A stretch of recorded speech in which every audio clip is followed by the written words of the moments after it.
बहरहाल अब बात कर लेते हैं प्राइम डिबेट की दरअसल शुरुआत कर लेते हैं मुजफ्फरपुर शेल्टर होम कांड। वो मामला जिसने पूरे बिहार को शर्मसार कर दिया।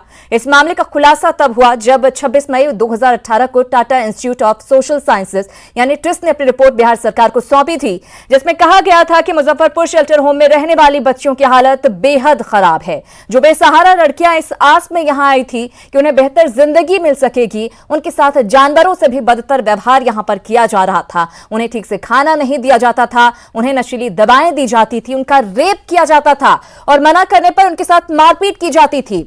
यह सब होता था शेल्टर होम के संचालक ब्रजेश ठाकुर के इशारे पर। और सबसे दुख की बात यह है कि इसमें कई महिलाएं भी शामिल थीं।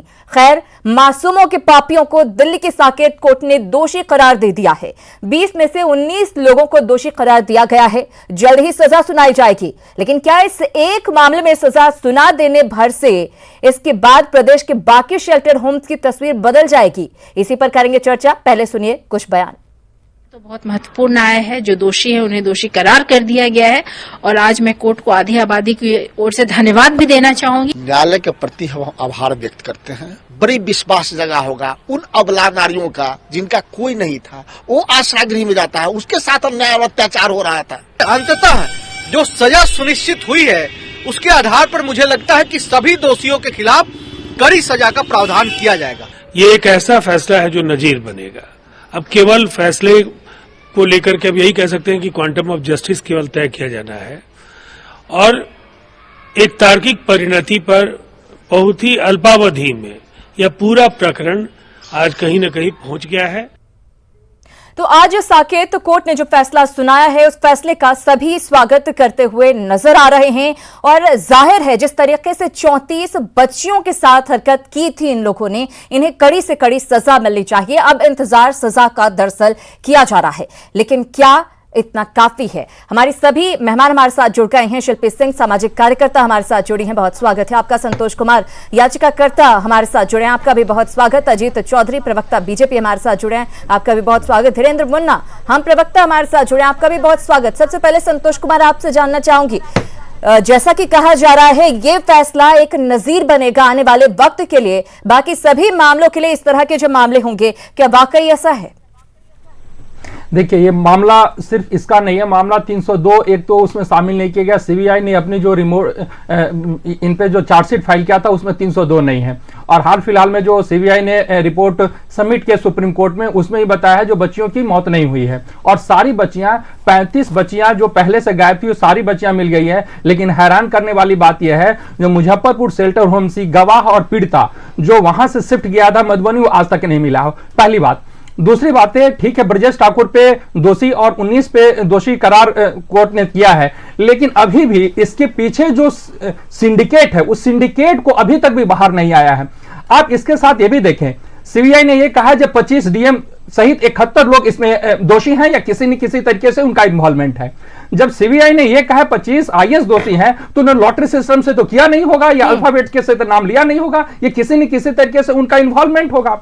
अब यह भी बात देखने वाली बात है, जो जिस राज्य में 25 आईएएस इन्वॉल्व हो किसी तरीके से उन बच्चियों के गुनाह में, तो क्या प्रशासन के अलावा शासन की इसकी जिम्मेदारी नहीं है या शासन की इसको सूचनाएं नहीं थी? तो अभी भी इसमें अभी सुप्रीम कोर्ट में सबमिट किया है सीबीआई ने और सुप्रीम कोर्ट ने उस पे अपनी सेटिस्फेक्शन नहीं किया है, ना तो सेटिस्फेक्शन दर्ज किया है। और वो जब रिपोर्ट बाहर आएगी, अधिकृत कॉपी बाहर आएगी, तो मैं सुप्रीम कोर्ट में जो अभी ये मामला चल रहा है उसका मैं भी एक पक्षकार हूं, तो उसमें जो बात निकलेगी वो भी सुप्रीम कोर्ट में हम रखेंगे। लेकिन इस बात से मैं संतुष्ट हूं जो उसमें जो इन्वॉल्व थे और जो कुल जो लोग जिनकी गिरफ्तारियां हुई थी, जिन पे मुकदमे चल रहे थे, उसमें कई संगीन मामलों में 376 है, 376D है, इसके अलावा आईपीसी की कई धारा सेक्शंस है और पॉक्सो में इसके तहत कई और जानकारी आपसे लेंगे। अजीत चौधरी जी, बेहद गंभीर ये मामला हो जाता है जबकि इतने सारे अधिकारियों को ऐसा लगता है कि वो इनमें संलिप्त है, इस पूरे मामले में संलिप्त है।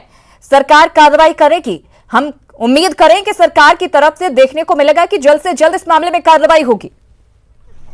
सुगंधा जी, एक तो मैं विश्वास दिलाना चाहता हूं पूरे बिहार के लोगों को और देश को भी कि ये जो घटना घटी थी, निश्चित तौर पे ये घटना जो घटी उसके लिए बिहार सरकार ने ही जांच कराया और Tata institute of social sciences को इसकी जिम्मेदारी दी थी कि बिहार में जितने भी ऐसे शेल्टर होम चल रहे हैं उसकी आप जा करके जांच कीजिए, देखिए कि किस प्रकार से वहां लोग काम कर रहे हैं, बच्चियों को रख रहे हैं।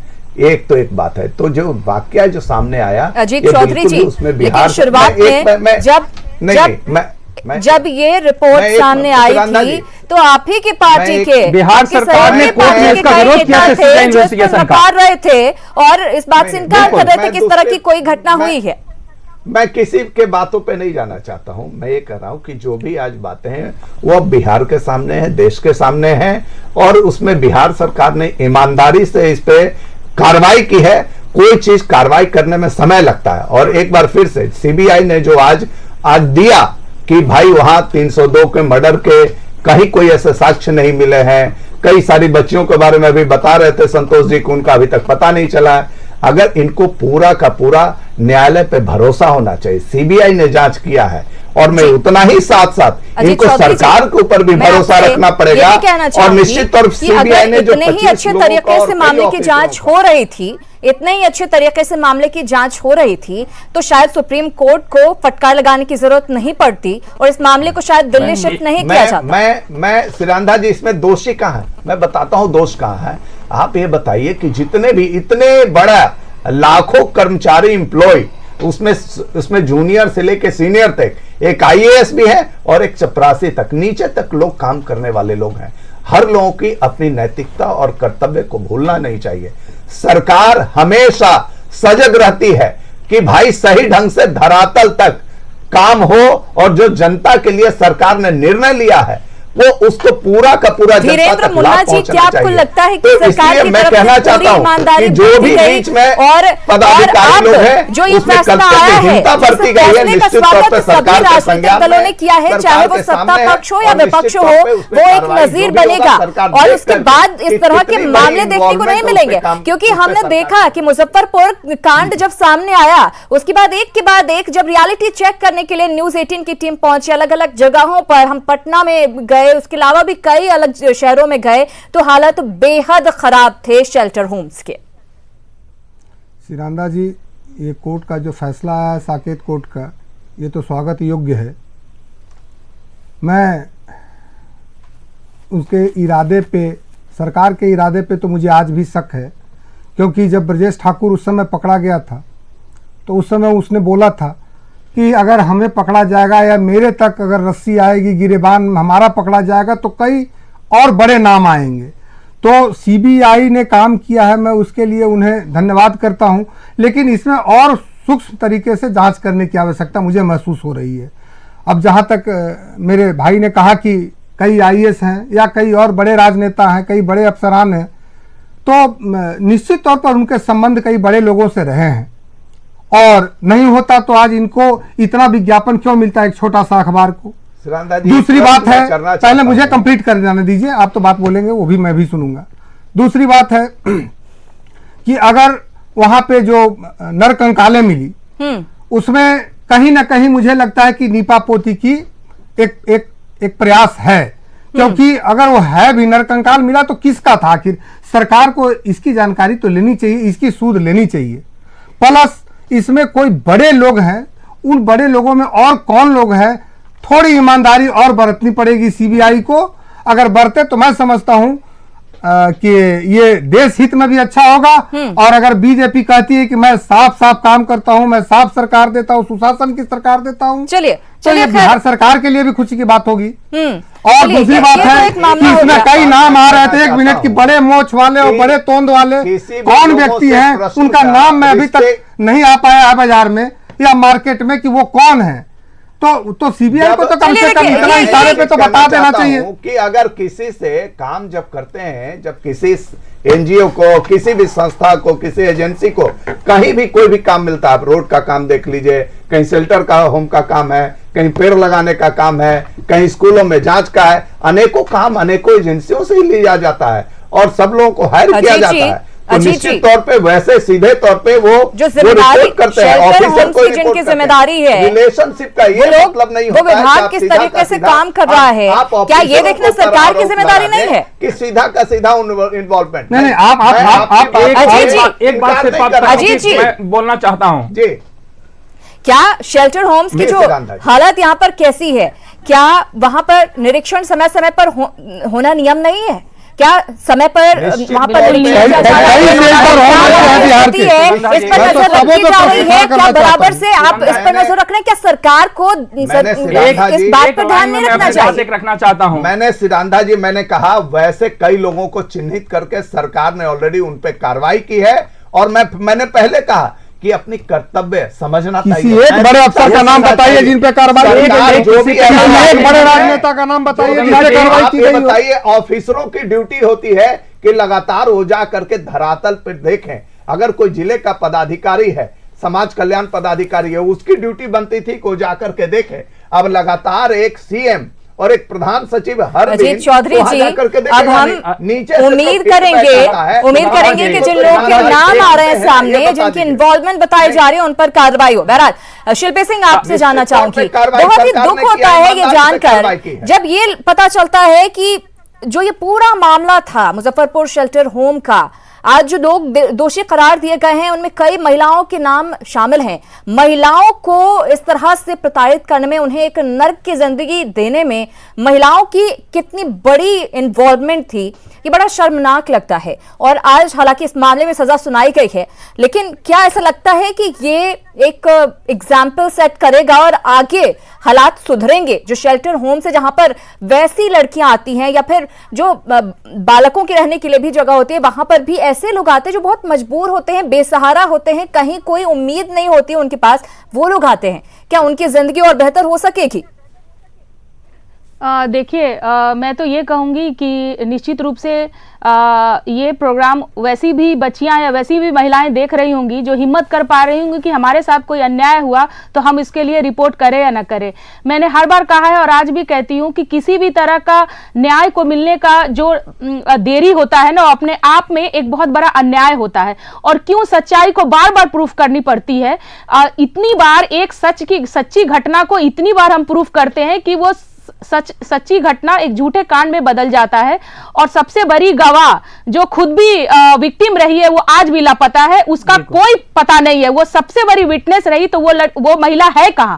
वो खुद भी महिला थी, उसको भी प्रताड़ित किया गया था। और इस मामले की सबसे बड़ी विटनेस के रूप में हम लोग उसको उम्मीद भी कर पा रहे थे। और जो अभी हमारे दोस्तों ने ये कहा कि नरकंकाल का मामला, आज हम लोग बहुत सही में कुछ उम्मीद कर रहे थे। तो मैं ये संतोष जी से अभी हम लोग चर्चा कर रहे थे कि इस मामले को कहीं मोल्ड करने की कोशिश तो नहीं की जा रही है।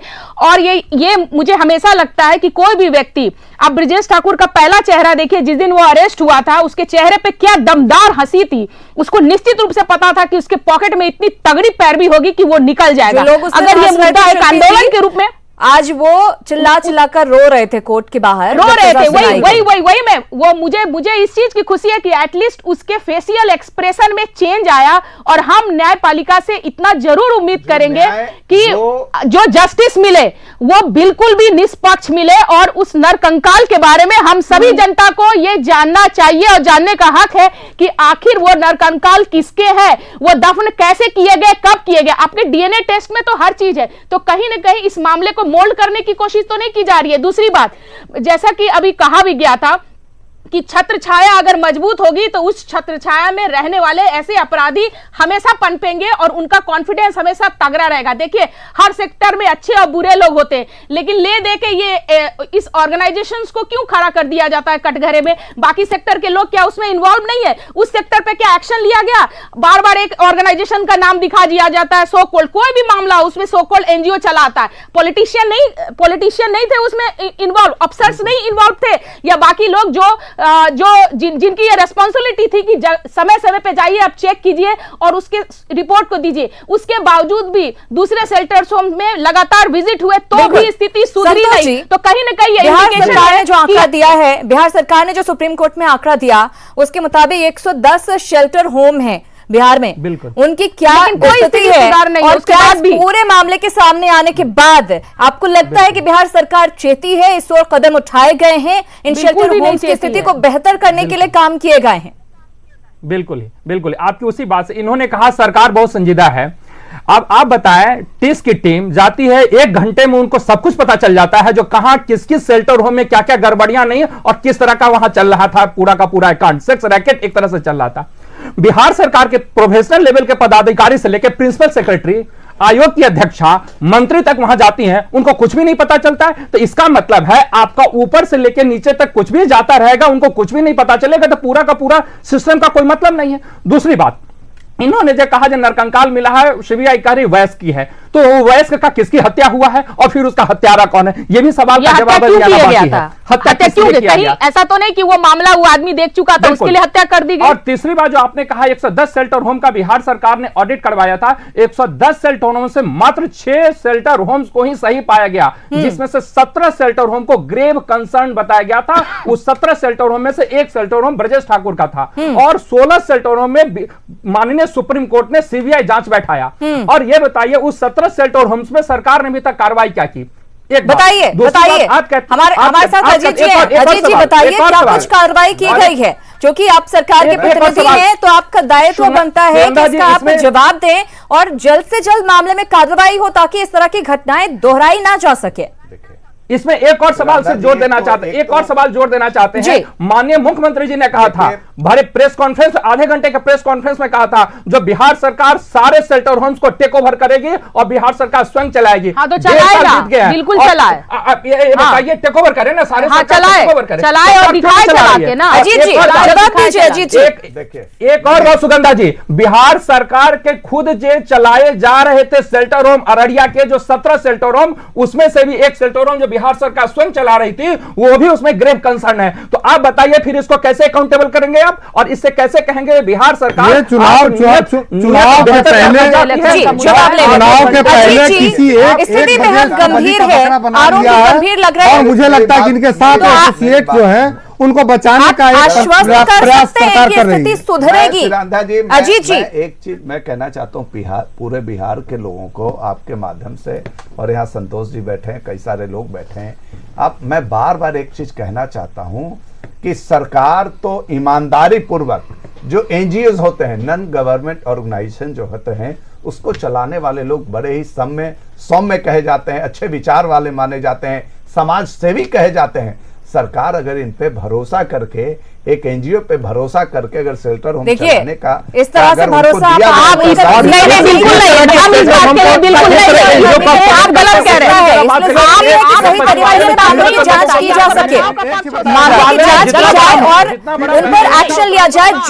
जो कोई भी, चाहे वो अधिकारी हो, चाहे वो नेता हो, चाहे वो कोई भी हो, ऐसा ना हो कि रसूख के चलते कार्रवाई ना की जाए। खैर वक्त की कमी है, इसलिए आप सभी को मैं धन्यवाद कहूंगी हमारी चर्चा में शामिल होने के लिए। हालांकि एक अच्छी बात जरूर रही इन सब के बीच, शेयर चैट के जरिए हमने अपने दर्शकों से सवाल पूछा था कि क्या मुजफ्फरपुर के पापियों को सजा मिलने के बाद बदलेगी शेल्टर होम की तस्वीर, तो उसके जो जवाब में रिएक्शन आया वो देखिए। लोग उम्मीद कर रहे हैं, अभी भी 80.1% लोगों ने कहा है कि हाँ तस्वीर बदलेगी, सूरत बदलेगी सजा मिलने के बाद। 19.9% लोग हैं जो कह रहे हैं नहीं बदलेगी। तो हम भी यही उम्मीद कर रहे हैं कि ये जो सजा सुनाई जाएगी, सजा का इंतजार हालांकि किया जा रहा है। दोषी करार दिया गया है 19 लोगों को मुजफ्फरपुर शेल्टर होम कांड मामले में, और इसके बाद ये एक नजीर बने और इस तरह के मामले दोबारा देखने को नहीं मिले। फिलहाल प्राइम डिबेट में इतना ही, लेकिन न्यूज 18 बिहार झारखंड पर खबरों का सिलसिला लगातार जारी है।